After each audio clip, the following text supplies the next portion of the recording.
Welcome to the new and improved Small Bar 2012 set. Polling results suggest that a candle and an armchair make our shows appear at least 23% classier.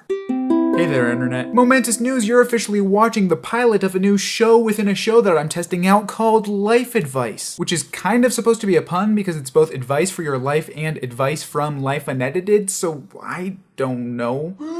You suck! Hey! So let me level with y'all. I went through a phase of my life, primarily the first 3 years of college, where I had a terrible spending habit. I, as a human being, enjoy shopping, be that window shopping, or actually going out and buying things, or browsing. And so during the period of my life when I had a lot of newfound freedom and at least some expendable income and a lot of free time on my hands, I found myself buying pretty much everything that I thought, oh, that would be fun, which explains why I have like 187 games in my Steam's library, only about 20 of which I've ever actually installed and played. Gotta love that back catalog. And even now when something new and fun and collectible comes out, because so help me I am a sucker for collections, I have this deep-seated urge to go out and buy it because, you know, it might not ever be available again and I really need it right now and it's gonna look so nice on my shelf, and oh, also it's on sale, and oh no, my bank account is now empty. That's like a worst case hypothetical at this point, not actually the way I live my life, which is good, but only true because I learned 3 very important things over the past year or so that have finally helped me kick the wasting upon wasting of money in my life. Or prodigality if you feel like sounding pretentious and or theological. These 3 things are simple, they're easy to follow, and now I'm gonna share them with you. Number 1.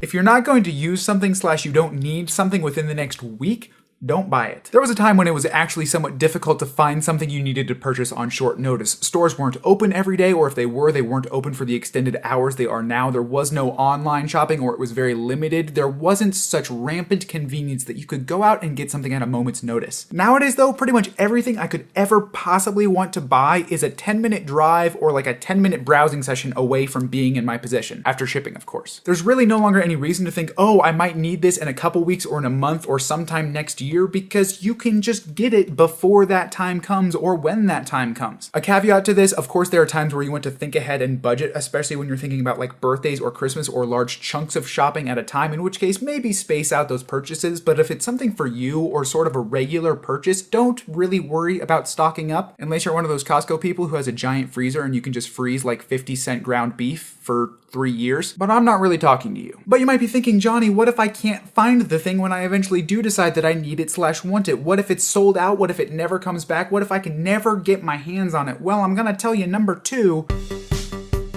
things don't really sell out anymore. And if they do, there's a pretty decent chance that they're gonna come back at some point. I mean, I think in my own life, the Super Nintendo Entertainment System Mini Classic Edition, which is a terrible name for a product now that I think about it, it came out 2 days before my wedding. I was up in Michigan, I was doing like the final crazy stages of planning, and I decided to get up at 11 o'clock at night, stay out until about 2 in the morning, waiting in line at a Target just so I could get my hands on this SNES Mini. Sure, I played it within the next couple days, but it is now rampantly available at all major retailers. I could have gotten it now, saved myself the time and money then, been much less stressed, and not really lost out on anything. Except for like a pair of friends that I genuinely made in the line at the Target, which is the thing that never happens for me, so maybe it was worth it in that regard, but you get the general idea. Things will probably be available later, and if they're not, they're those absurdly rare, intentionally limited collectible things, in which case I'm maybe not sure that it's worth you spending your money on them anyway. Just a thought. But Johnny, I hear you saying again, sure, I don't really need it now, and sure, I will probably be able to find it and purchase it later, but it's on sale right now, or I have a coupon, and so it would be stupid of me not to buy it. I would in fact be losing money if I didn't buy it now. Stop.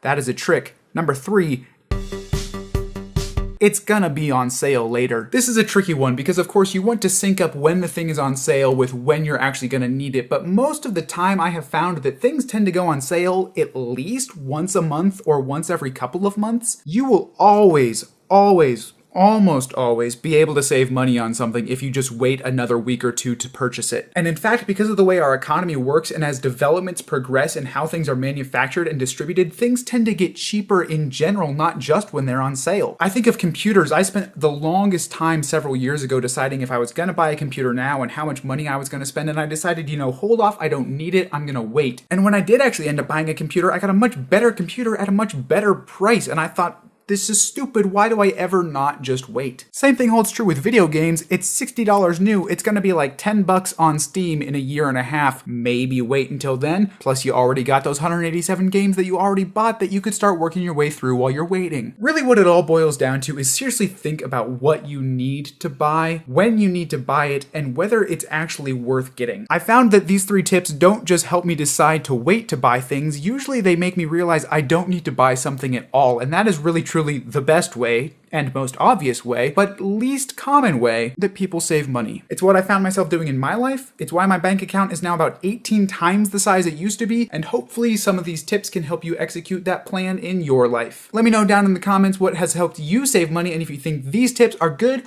or garbage, who knows? Click subscribe, and I'll see you next week. Deuces.